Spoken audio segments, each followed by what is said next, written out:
ఇదొకట. ఇక రెండోది చూడ్రి. ఇక రెండోది ఇది ఇప్పుడు బయటపడ్డ లెక్క. ఇంకొక రెడ్డి గారి కథ.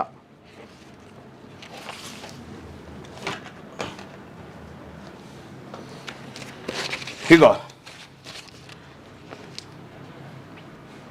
8 తారీఖు 9వ నెల 2025లో తీన్మార్ మల్లన్న నేనే the chief public information officer RTI national company law ట్రిబ్యునల్కి లెటర్ రాసిన. ఏమని?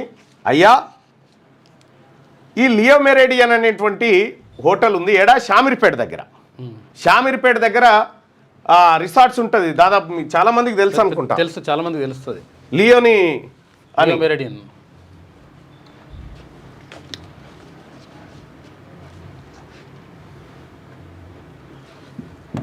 షామీర్పేట దగ్గర ఉంటుంది.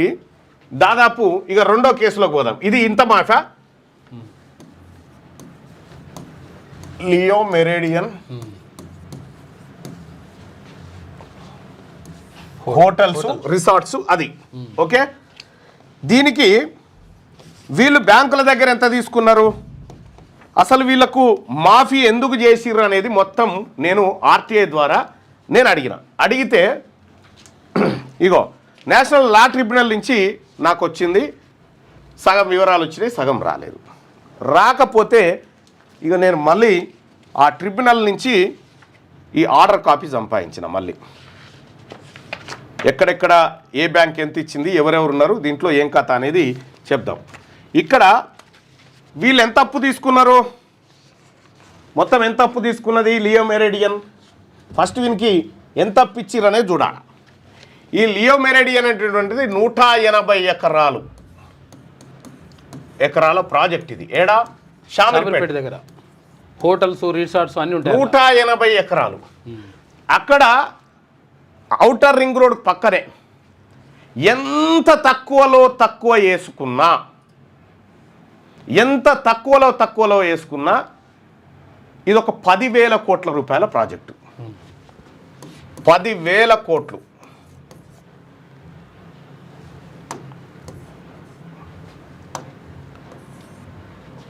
10,000 చక్కగా రాస్తే అయిపోయాయి. 10,000 కోట్ల రూపాయల విలువైన ప్రాజెక్టు.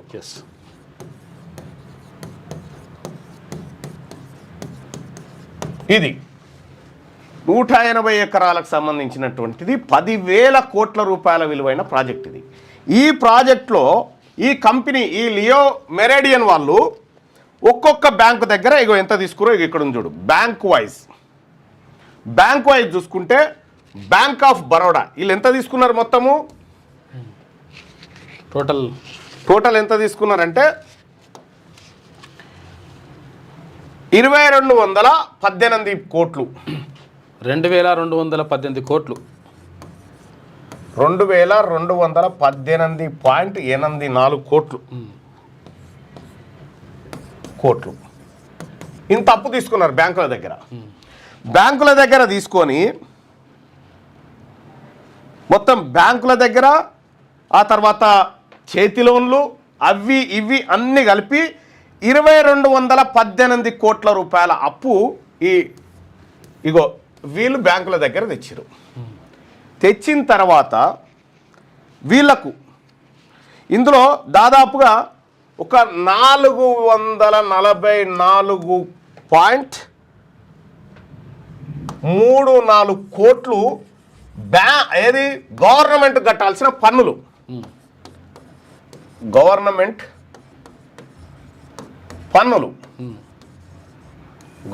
కట్టాల్సినటువంటి పన్నులు ఇవి కూడా కట్టలే. ఇంత బాకీ ఉన్నాడు బ్యాంకులకు, గవర్నమెంట్కు, ఎంప్లాయీస్కి అందరు కలిగి.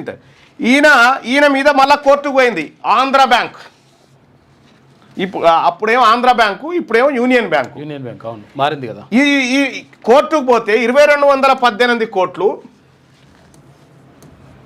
అప్పులు 2,218.84 కోట్లు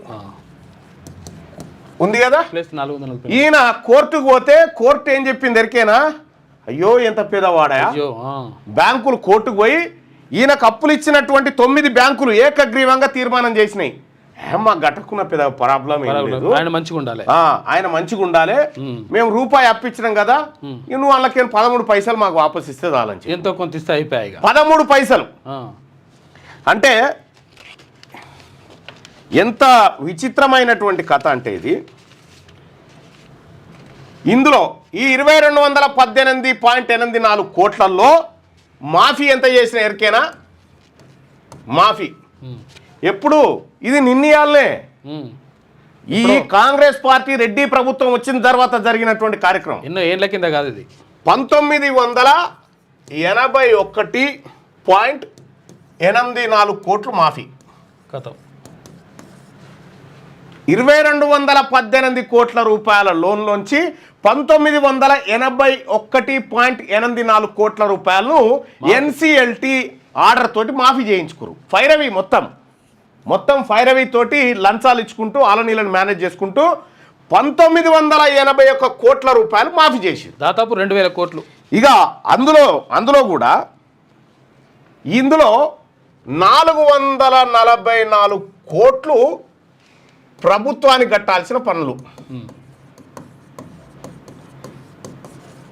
ప్రభుత్వానికి పనులు కట్టాల్సి ఉంటే ప్రభుత్వం కూడా ఎంత దయార్థ హృదయం అంటే పాపం ఎడగడతాడా, ఇన్ని పైసలు మాకెందుకయా 444 కోట్లు పోరడా అని 50 లక్షలు కట్టమని చెప్పారు. ఎక్కువైపోయాయి 50 లక్షలు 50 లక్షలు కట్టమని చెప్పారు. ఈ 443.5 కోట్ల రూపాయలను ఈయన మాఫీ చేసింది ప్రభుత్వం. ఇక్కడ ఇది అయిపోయిన తర్వాత ఇక వీడు ఏం చేసిండు, ఈ లియో మెరిడియన్ కంపెనీ కూడా ఏం చేసిండు, అయ్యా నేను దివాలా తీసిన తర్వాత ఒక బినామీ కంపెనీ ఎంటర్ అయింది దీంట్లోకి. ఇక అయ్యా మరి ఈ 180 ఎకరాల్లో ఉన్నటువంటి లియో మెరిడియన్ అనేటువంటి 10,000 కోట్ల రూపాయల ప్రాజెక్టు బ్యాంకులో అప్పులు చేసింది, ఆ అప్పులు కట్టలేకపోయింది. అప్పులు ఇచ్చిన వాళ్ళు మా కోర్టుకు వచ్చిర్రు, మా ట్రైబ్యునల్కి వచ్చిర్రు. మా ట్రైబ్యునల్కి వస్తే మా ట్రైబ్యునల్లో మేము విచారించి పాపం ఎందుకు కట్టలేకపోయిండో తెలుసుకున్నాం, అతని దగ్గర డబ్బులు లేవని చెప్పి మేము ఆఖరికి ఈ ప్రాజెక్టు మొత్తాన్ని ఎంత కమ్మాలనుకుంది, ఎంత అంటే 237 కోట్లు. చూసుకో ఇక 237 కోట్లకు ఈ లియో మెరిడియన్ అనేటువంటి ప్రాజెక్టు మొత్తం అమ్మకానికి పెట్టినట్టుగా బిడ్డింగ్ కోసం పోయినట్టుగా చెప్పారు. ఇంట్లో బిడ్డింగులు లేవు, గిడ్డింగులు లేవు. దీని వెనకాల ఇంకొక రెడ్డి ఉన్నాడు.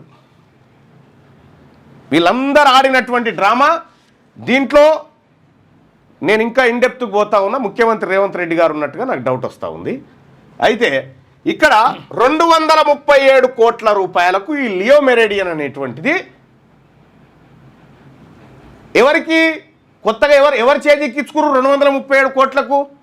ఎవరు కొనేటోడు ముందుకు రాకపోతే జలవిహార్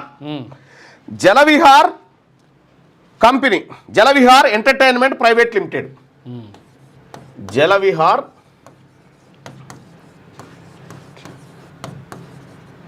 ఎంటర్టైన్మెంట్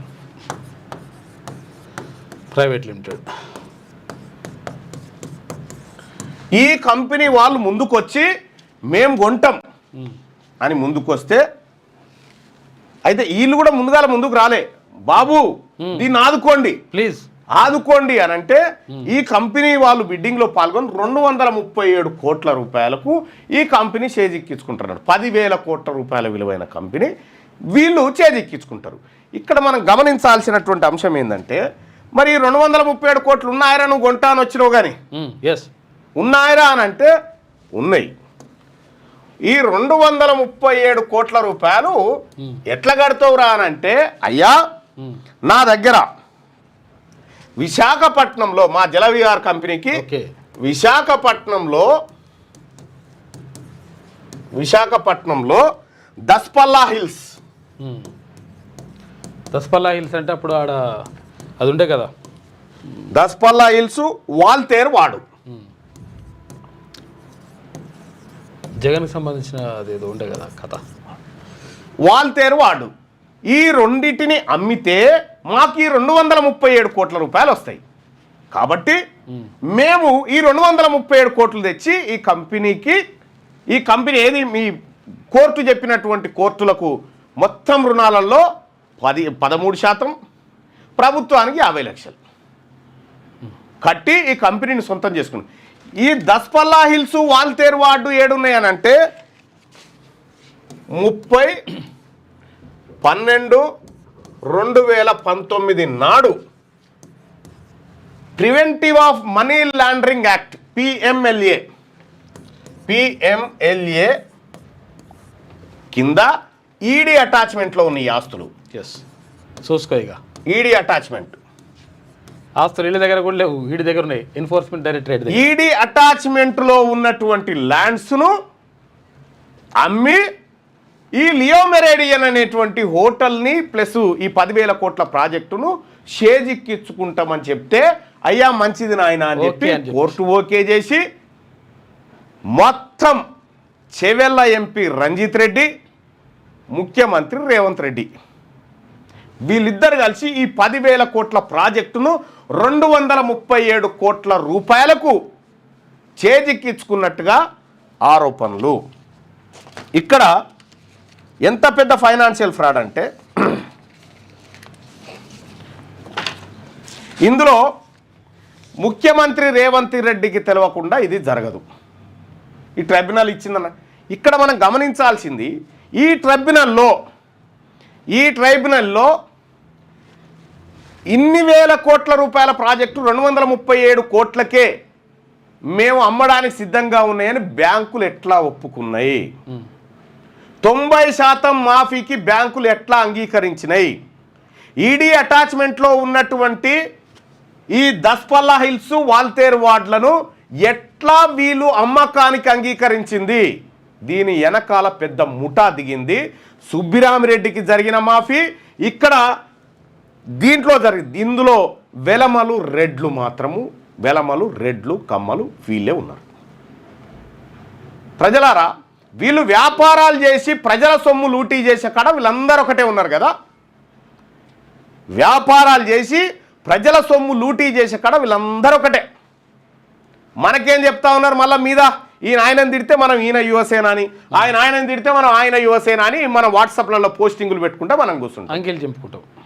ఒక్కటే దెబ్బకు 237 కోట్ల రూపాయల తోటి 10,000 కోట్ల రూపాయల ప్రాజెక్టు చేజిక్కించుకోవడమేనా ఉందా? ఇది ప్రజలకు తెలవాలి. నా కాడ ఎవ్రీ డాక్యుమెంట్ ఉంది. నేను ప్రతిదీ డాక్యుమెంట్ ఆధారంగానే తీసిన. ఇంకా కావాలంటే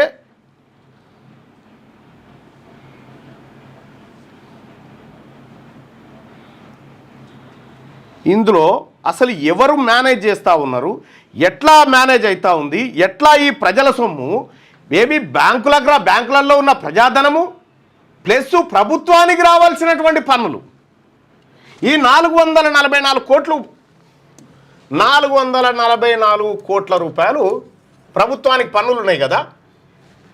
ప్రభుత్వానికి కొన్నదెంత? 237 కోట్లు. అంతే. 237 కోట్ల రూపాయలు ప్రభుత్వం కట్టి ప్రభుత్వం ఎందుకు స్వాధీనం చేసుకోలేదు ఇది? ఎస్. ఇప్పుడు వాళ్ళకు ప్రభుత్వానికి కట్టాల్సినట్టు 444 కోట్ల రూపాయలు కూడా మాఫీ అన్నట్టే కదా. సుజాత చెన్నమనేని, ఇందులో ఉన్నోళ్ళు ఇందిరా నడింపల్లి, వెంకటరామరాజు నడింపల్లి, లక్ష్మిక చేకూరి, వీళ్ళు చూడరిగో. ఇందులో మొదటి పాయింట్ వచ్చేసి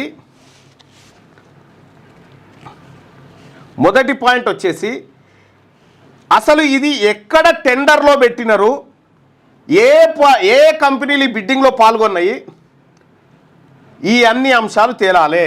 ఇదొక పెద్ద ముఠా నడుస్తూ ఉంది ఈ దేశంలో. వీళ్ళు 1,000 కోట్ల రూపాయలు కొల్లగొట్టకపోవడానికి ఈ దొంగ సెటిల్మెంట్లు ఈ బ్యాంకులో ఉన్నటువంటి అధికారులు కుమ్మక్కైపోయి ఈ బ్యాంకుల కథ తేలాలి, వీటన్నిటి కథ తేలాలి. పబ్లిక్ మనీ 90% మనీ మనకు ₹1,00,000 రుణమాఫీ అని మనం అనుకుంటున్నాం. ఇగో ఇక్కడ చూడండి, వీళ్ళిద్దరి కలిపి సుబ్బిరామిరెడ్డి కంపెనీలకు 5,700 కోట్లు,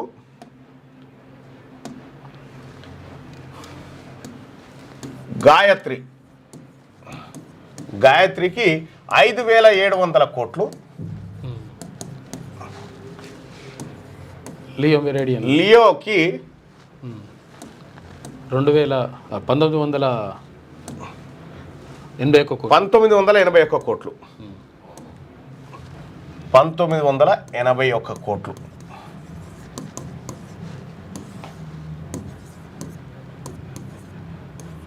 $7,681 కోట్లు ఈ రెండు కంపెనీలకు మాఫీ చేశారు. ఈ సొమ్ము ఎవరు? 7,681 కోట్లు. మొన్న చేసినటువంటి రైతు రుణమాఫీ ఉందా, ఆ రుణమాఫీ పైసలతో సమానం. కేవలం ఇద్దరికి, రెండు కంపెనీలకు ఇగో ఇంత 7,681 కోట్ల రూపాయలు మాఫీ చేశారు. ఈ సొమ్ము అంతా ఎవడి ఖాతాలోకి పోతా ఉంది, ఎవడున్నాడు దీని వెనకాల? వీళ్ళిద్దరు కలిసి, గాయత్రి, లియో, ఈ ఇద్దరు కలిసి 5,700 కోట్ల రూపాయలు ఆయనకు మాఫీ, సుబ్బిరామరెడ్డికి. ఆ తర్వాత ఇక్కడ కొంతమంది ఎంటర్ అయ్యారు, అంటే ఒక బినామీ కంపెనీ ద్వారా అట్లా వస్తూ ఉన్నారు. సరే, అది కూడా చూస్తున్నాం. 1981 కోట్లు దీనికి మాఫీ. మొత్తం 7,681 కోట్ల రూపాయలు వీళ్ళిద్దరికి మాఫీ జరిగింది. ఎట్లా సాధ్యమైంది? పేదవాడికి 2 లక్షల రూపాయలు మాఫీ చేయడానికి ఇక్కడ గట్కేసర్లో రోజుల నుంచి ధర్నా చేస్తూ ఉన్నారు రైతులు. వీటికి పైసలు లేవు. పేదవాడికి ఫీజు రియంబర్స్మెంట్ డబ్బులు ఇవ్వమంటే డబ్బులు లేవు. ఆరోగ్యశ్రీకి డబ్బులు ఇవ్వమంటే డబ్బులు లేవు. కానీ ప్రభుత్వం తనకు రావాల్సిన పన్నులను వదిలిపెట్టి 444 కోట్ల రూపాయలు ఖాళీ లియో మెరిడియన్ హోటల్స్ నుంచి రావాల్సిన పన్నులను వదిలేసి 444 కోట్లలోంచి 50 లక్షలు కట్టునైనా చాలు, మేము ఎన్ఓసిస్తామని చెప్పుడైంది. ఇది మనం ఎక్కడున్నాము? నేను ప్రజలకు అదే చెప్తా ఉన్నా. అధికారం చేతిలో ఉంటే ఏ రకంగా కొల్లగొడుతురో చూడరు వీళ్ళు. అధికారం చేతిలో ఉంటే వీళ్ళు కొల్లగొడుతుంది ఈ రకంగా ఉంది ఎవ్రీ డాక్యుమెంట్. అందుకోసమే నేను దీని మీదనే పబ్లిక్ ఇంట్రెస్ట్ లిటిగేషన్ ఫైల్ చేయాలని మొత్తం అంతా తయారు చేసి, ఇది ప్రజల సొమ్ము, ప్రజలకు దక్కాల్సినటువంటి సొమ్ము, ప్రజాక్షేత్రంలో ఉండాల్సిన సొమ్ము. దానికోసమే ఈ ఫైల్ అంతా రెడీ చేసి పెట్టిన. ఇందులో ఎవడెవడున్నా బయటికి రావాల్సిందే. ఇదొక్కటే కాదు, మొత్తం ఇదే దందా ఒక ముఠాగా ఏర్పడి ఇదే దందాలోకి దిగిర్రు. కొన్ని వేల కోట్ల రూపాయల ప్రాజెక్టులు కొల్లగొడతా ఉన్నారు. అసలు ఎట్లా సాధ్యమవుతుంది? ఎన్సిఎల్టీలో పేదవాడికి రుణమాఫీ చేయడం కోసం బ్యాంకులు మొండికేస్తాయి. పేదవాడికి ఓ 10 రూపాయలు సబ్సిడీ కాదు కదా, అస్సలు ఈఎంఐ నెల రోజులు లేట్ అయితే ఏమా అని ఫోన్ చేస్తే ఈ దొంగలకు 7,681 కోట్ల రూపాయలు ఎట్లా మాఫీ అయింది? మరి ప్రజలారా, లైవ్ చూస్తున్న ప్రజలారా, అధికారం వాళ్ళ గుప్పిట్లో పెట్టుకొని ఈ రకమైనటువంటిది కొల్లగొడతా ఉన్నారు. అందుకోసమే ఈ రాష్ట్రంలో మనమేమో బిచ్చం వేసే కాడ, బిచ్చం అందుకునే కాడ ఈయన 1000 రూపాయలు ఇస్తాడు, ఈయన 2000 రూపాయలు ఇస్తాడు, పెద్ద కొడుకు చిన్న కొడుకు అనుకుంటా మనం ఉంటే, ఇటు కేసీఆర్ ప్రభుత్వం, ఇటు కాంగ్రెస్ ప్రభుత్వం, 2 వెలమలు రెడ్లు కలిసి ఈ రకమైనట్టు, ఇది చిన్నది, ఇంకా షాకింగ్ ఫ్యాక్ట్స్ ఉన్నాయి, చాలా ఇంకా అనుబాంబులు ఉన్నాయి వీళ్ళు చేసినాయి. రెండేళ్లలోనే ఈ రాష్ట్ర ప్రభుత్వ అధినేతగా ఉన్న రేవంత్ రెడ్డి గారి బలగం ఏమేం చెరబట్టింది, ఎక్కడ చెరబట్టింది, ఎంతెంత కొల్లగొట్టింది, దీని వెనకాల ఎవరున్నారు, ఏం కథ, మీరు ఇంకా చాలా షాకింగ్ ఫ్యాక్ట్స్ చూస్తారు. ప్రజలారా, ఈ సొమ్మంత మనది. ఇందులో 7,681 కోట్లలో 62% బీసీల సొమ్ము, 18% ఎస్సీల సొమ్ము, ఇందులో 10%, 9.5% ఎస్టీల సొమ్ము. మన సొమ్మును వీళ్ళకు దారాదత్తం చేస్తూ ఉన్నారు. ఇంత పెద్ద ఫైనాన్షియల్ ఫ్రాడ్ ఇక్కడ ఒక పత్రిక కూడా రాసింది, పెద్ద ఫైనాన్షియల్ ఫ్రాడ్ జరిగింది ఇక్కడ అని చెప్పి. చాలా పెద్ద ఫైనాన్షియల్ ఫ్రాడ్ జరిగింది తెలంగాణ రాష్ట్రంలో అని చెప్పి ఒక పత్రిక కూడా, మరి ఆ పత్రికని ఎట్లా క్లోజ్ చేసిరో ఏమో తెలియదు కానీ, లేకపోతే వరుస కథనాలు వస్తుండే. దీని వెనకాల ఎవరున్నారు, దీనిపైన ఎంక్వైరీ జరగాలి.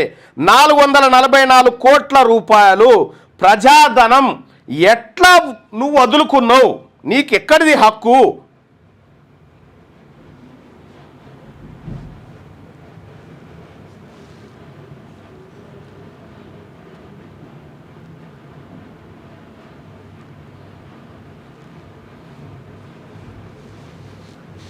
ఇగో huge financial scam involving former MP Ranjith Reddy. ఇది ఇతర పక్షాలు కూడా ఆరోపణ చేస్తూ ఉన్నాయి ఇదే మాట. సారీ, అది 327 కోట్లకు 237 అని చెప్పాడు కదా, 327 కోట్లు.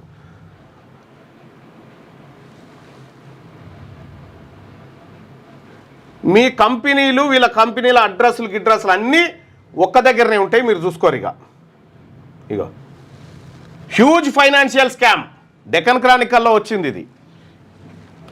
ఇక్కడ 7,681 కోట్ల రూపాయల సొమ్మును, ప్రజల సొమ్మును ఇద్దరు రెడ్లు వేలమ్మలు కలిసి కొల్లగొట్టిరీడ. ఇది ఎవరికి పోతుంది? పరోక్షంగా ఇందులోకి మూడో కంపెనీ ఎంటర్ అవుతుందిగా, అప్పుడు దిగుతుంది అన్న. ఒక్కడే మన అన్న అప్పుడు దిగుతుంది ఆ కథ. సో దీనిపైన సమగ్రమైనటువంటి ఎంక్వైరీ జరగాల్సిందే. దీనిపైన ఎంక్వైరీ జరిగి ప్రజా సొమ్మును రికవరీ చేయాల్సిందే. ఈ బ్యాంకు అధికారులు ఎవరెవరైతే ఇందులో ఎవరెవరు ఇన్వాల్వ్ అయ్యారు, మళ్ళా ఎవరెవరి పాత్ర ఉండొచ్చు? రాష్ట్ర ప్రభుత్వం తర్వాత బ్యాంకు ఉన్నతాధికారులు,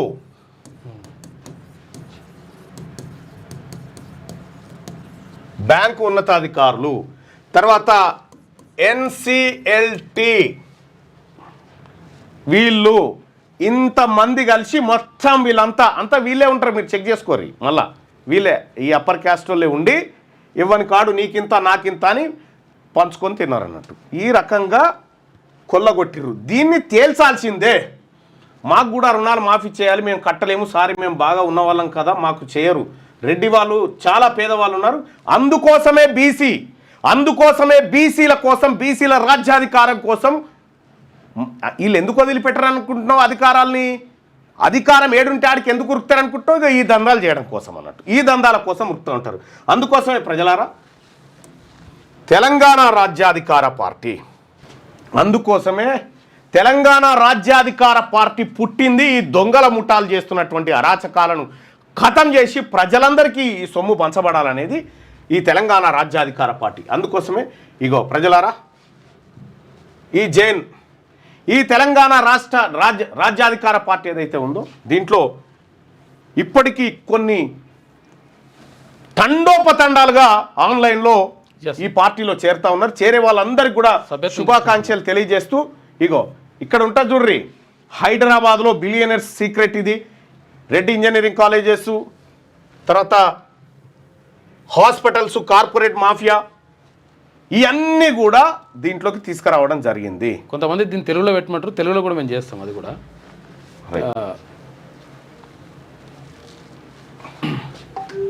తెలుగులో కూడా వస్తుంది, తెలుగులో కూడా దాన్ని అందుబాటులోకి తీసుకొచ్చే ప్రయత్నం చేస్తారు. ఆర్టిఫిషియల్ ఇంటెలిజెన్స్ అది. నేను ఆఫీషియల్ స్పోక్స్ పర్సన్ అని చెప్తాను. ఇక్కడ ఈ పార్టీ తెలంగాణ రాజ్యాధికార పార్టీ బీసీలకు ప్రతి బడ్జెట్లో 1,00,000 కోట్ల రూపాయలు పెట్టాలని తీర్మానం చేసింది.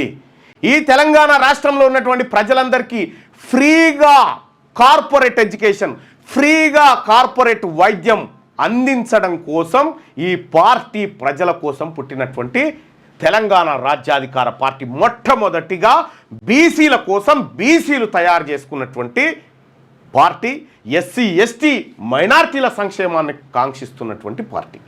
సో కాబట్టి ప్రజలారా, ఇక్కడ ఈ పార్టీలో చేరాలనుకునేటువంటి వాళ్ళకి మీకు లింక్ ఎట్లా అంటే ఇగో జస్ట్ ఆ నెంబర్కి 98466524 ఈ నెంబర్కు మీరు వాట్సాప్లో మిస్డ్ కాల్ ఇవ్వండి. వాట్సాప్ నుంచి మిస్డ్ కాల్ ఈ నెంబర్కు వాట్సాప్లో మిస్డ్ కాల్ ఇచ్చి మన తెలంగాణ రాజ్యాధికార పార్టీలో చేరండి, మీకు లింక్ వస్తుంది. ఆ వాట్సాప్లో మిస్డ్ link కాల్ వస్తా, చేయగానే link లా- మీకు లింక్ వస్తుంది. ఆ లింకులో మీరు జాయిన్ కండి. దయచేసి చెప్తా ఉన్న ప్రజలారా, మనకు కనిపించే బయటకు కనిపించి వీళ్ళు ప్రభుత్వాలను ఏర్పాటు చేసేది కొల్లగొట్టడానికే, దోపిడీ చేయడానికే చేస్తూ ఉన్నారు. బీసీల బతుకులు మారాలన్నా, బీసీల తలరాతలు మారాలన్నా బీసీలు ఈ రాష్ట్రంలో అధికారంలోకి రావాల్సిందే. 2028లో ఖచ్చితంగా బీసీ ముఖ్యమంత్రి కావాల్సిందే. దొరికిరు కదా ఎవడన్నా 5,000 రూపాయలు దొంగతనం చేస్తే వాళ్ళు తీసుకుపోయి చెంచలు కూడా జైల్లో కూర్చుండ పెడతారు. ఇప్పుడు దొంగలు దొరల లెక్క మాఫీ చేసుకొని మళ్ళా వాళ్ళకే కట్టలేకపోయినటువంటి కంపెనీ ఏదైతే ఉందో వాళ్ళకి మాఫీ చేసినాక, అయ్యో మరి కంపెనీ ఎవరికి ఇస్తారా, మళ్ళీ ఆయనకే ఇరని మళ్ళీ ఆయనకు, మళ్ళీ ఆయన పోయి మళ్ళా బ్యాంకుల దగ్గర మళ్ళా లోన్లు తెచ్చుకొని మళ్ళీ మోసం చేయడం. ఇగో ఇది వీళ్ళ దందా, ఇది వీళ్ళ దందా. ఎక్కడిది వీళ్ళకి సొమ్మంతా? ఇదంతా ఎక్కడి నుంచి వస్తూ ఉంది వీళ్ళందరికీ? ఇక్కడి నుంచే. ఇది ప్రజల సొమ్ము, దీన్ని వదిలిపెట్టే ప్రసక్తే లేదు దీంట్లో. ఇదే కాదు, ఇంకా చాలా జరిగినాయి. నేను షాక్ అవుతా ఉన్నా ఒకటొకటి తీస్తూ ఉంటే. ప్రజలారా, మనం ఆత్మగౌరవంతో బతకాలి, మన వాటా మనకు ఉండాలి, మన ఆర్థిక వనరులు మనకు ఉండాలి. ఈ దొంగల దగ్గర ఎవడెవడైతే ప్రజల సొమ్ము తినడో పండబెట్టి కసరగక్కి తొక్కిచ్చినట్టు వాళ్ళ డబ్బంతా కక్కించాల్సిందే, ప్రజలకు పంచాల్సిందే. ఇది తెలంగాణ రాజ్యాధికార పార్టీ బలంగా నమ్ముతున్నమాట. ఎట్టి పరిస్థితిలో వదిలిపెట్టే ప్రసక్తి లేదు. ఇంత పెద్ద ఫైనాన్షియల్ ఫ్రాడ్ ఇక్కడ జరిగింది. కాబట్టి ప్రజలారా, ఎందుకంటే ఆ 100 మంది మేము కూడా బ్యాంక్ అప్పు తీర్చాము, మీరు నిజంగా చెప్తున్నా కదా, నేను చెప్పిన కదా గతంలోనే 30 కోట్ల రూపాయలు అప్పు తీసుకొని బ్యాంకుకి ఎగబెడితే ఈఎంఐ కట్టాలంటే 20 ఏళ్ళు, బ్యాంక్ ఎగబెడితే 3 ఏళ్ళు జైలు శిక్ష. ఈ 3 ఏళ్ళు కూడా లేదు ఇప్పుడుగా. ఇటువంటి ట్రిబ్యునల్ని ఆశ్రయిస్తే కథమే, మాఫీ అయిపోయాయి. సో దయచేసి ప్రెస్ మీట్ పెడతా, చెప్తా, ప్రెస్ మీట్ పెడతా, మొత్తం చెప్తా. మా నాయకత్వం ఖచ్చితంగా దీని మీద మాట్లాడుతుంది. So thank you so much మిత్రులారా. ఈ అంశాన్ని ఎక్కువ మందికి షేర్ చేయండి. నేను వార్తల్లో, ఆ వార్తాపత్రికలలో, అగ్రవర్ణ మీడియాలో వచ్చే వార్తలు అవన్నీ మనం చదివి ఏమీ లేదు. అస్సలు కథకి ఇది అసలు వార్తలు ఇవి పత్రికలలో రావు సుమా, ఇవి పత్రికలలో రావు. ఎందుకంటే పత్రికలు వాళ్ళే, మీడియా వాళ్ళదేనా, ఎందుకు వస్తుంది? అందుకోసమే క్యూ న్యూస్లో ఎందుకు వస్తాయి ఇవి అని అంటే, ఇగో ఇది కథ. ఇది బీసీల ఆత్మగౌరవం పైన దెబ్బ కొట్టుకుంటా వాళ్ళని అన్ని రకాలుగా దొంగతనంగా బీసీల సొమ్ము లూటీ చేస్తున్న చోర్లు వీళ్ళంతా, చోర్లు. ఈ చోర్ల భరతం పట్టాల్సిందే, ఈ చోర్ల భరతం పట్టాల్సిందే. ఒక్కరిని కూడా వదిలిపెట్టే ప్రసక్తి లేదు. రాసి పెట్టుకోండి. జై బీసీ. మీ వ్యాపారం అభివృద్ధి కావాలని కోరుకుంటున్నారా? అయితే వెంటనే క్యూన్యూస్ని సంప్రదించండి. Schools, colleges, banks, shops, office promotions, land promotions, political promotions, restaurant promotions, hospital promotions, పుట్టినరోజు వేడుకలు, శుభకార్యాలు, వ్యాపారాలు ఏవైనా, సందర్భం ఏదైనా ఇప్పుడే క్యూన్యూస్ ద్వారా తెలియజేయండి. మీ వ్యాపారాన్ని అభివృద్ధి చేసుకోండి.